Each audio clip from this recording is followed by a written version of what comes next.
ഇവിടെ പാലക്കാട് അസംബ്ലി നിയോജക മണ്ഡലത്തിൽ ഉപതെരഞ്ഞെടുപ്പ് നടക്കാൻ വേണ്ടി പോവുകയാണ്. ഇടതുപക്ഷ ജനാധിപത്യ മുന്നണിയുടെ സ്ഥാനാർത്ഥിയായി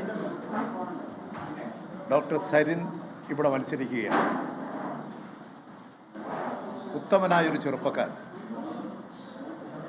പൊതുസമൂഹത്തോട് പ്രതിജ്ഞാബദ്ധതയുള്ള, ജനസേവനത്തിന് വേണ്ടി ജോലി പോലും രാജിവെച്ച് നിസ്വാർത്ഥ സേവകനായി പൊതുരംഗത്ത് ഇറങ്ങി പ്രവർത്തിച്ച് അതിലൂടെ രാഷ്ട്രീയത്തിലൂടെ വളർന്നു വന്ന ഒരു ചെറുപ്പക്കാരനാണ് ഡോക്ടർ സരിൻ. ഈ പാലക്കാട്ട് ജനതയ്ക്ക് ലഭിച്ചിട്ടുള്ള ഏറ്റവും ഉത്തമനായൊരു സ്ഥാനാർത്ഥിയാണ്. പഠിക്കുന്ന കാലത്ത് സമർത്ഥനായ വിദ്യാർത്ഥി, മിടുക്കനായി പഠിച്ചു വളർന്നു, ഒരിടത്തരം കർഷക കുടുംബത്തിൽ ജനിച്ചു വളർന്നു, ഡോക്ടറായി, ആതുര ശുശ്രൂഷ രംഗത്ത് സേവനമർപ്പിക്കാനുള്ള മനോഭാവത്തോടു കൂടിയിട്ടാണ് MBBS ഡോക്ടറാവാൻ അദ്ദേഹം കോഴിക്കോട് മെഡിക്കൽ കോളേജിൽ മെറിറ്റിൽ അർഹതയിൽ അനുമതി ലഭിച്ച് കൃത്യസമയത്ത് തന്നെ കോഴ്സ് പൂർത്തിയാക്കി ഡോക്ടറായി പുറത്തിറങ്ങി. ഡോക്ടറായി പുറത്തിറങ്ങുന്ന കാലഘട്ടത്തിലും ഈ സമൂഹത്തിൻ്റെ വ്യത്യസ്തമായ മേഖലകളിൽ സരിൻ്റെ, ഡോക്ടറുടെ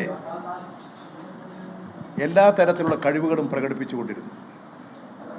വിദ്യാർത്ഥിയായിരുന്ന കാലത്ത് മെഡിക്കൽ കോളേജിലും എല്ലാ വിദ്യാർത്ഥികളുടെയും അംഗീകാരം നേടിയെടുക്കാൻ കഴിഞ്ഞിട്ടുള്ള ഒരു പ്രിയങ്കരനായ വിദ്യാർത്ഥിയായിരുന്നു.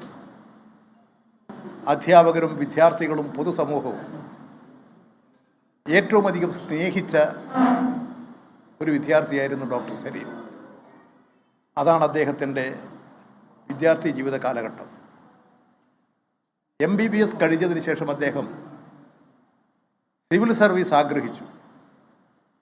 അതിൻ്റെ വഴികളിലൂടെ സഞ്ചരിച്ചു. അക്കൗണ്ട്സ് ജനറൽ മാനേജരായിട്ട് അദ്ദേഹം സേവനം നടത്തി. ഉയർന്ന തസ്തികയിൽ ജോലി ചെയ്ത് ഏതാണ്ട് ഒരു 5-6 വർഷക്കാലം വലിയ ശമ്പളം വാങ്ങി ജീവിച്ചു. പക്ഷെ അദ്ദേഹം അപ്പോഴും ജനങ്ങളോടൊപ്പമായിരുന്നു.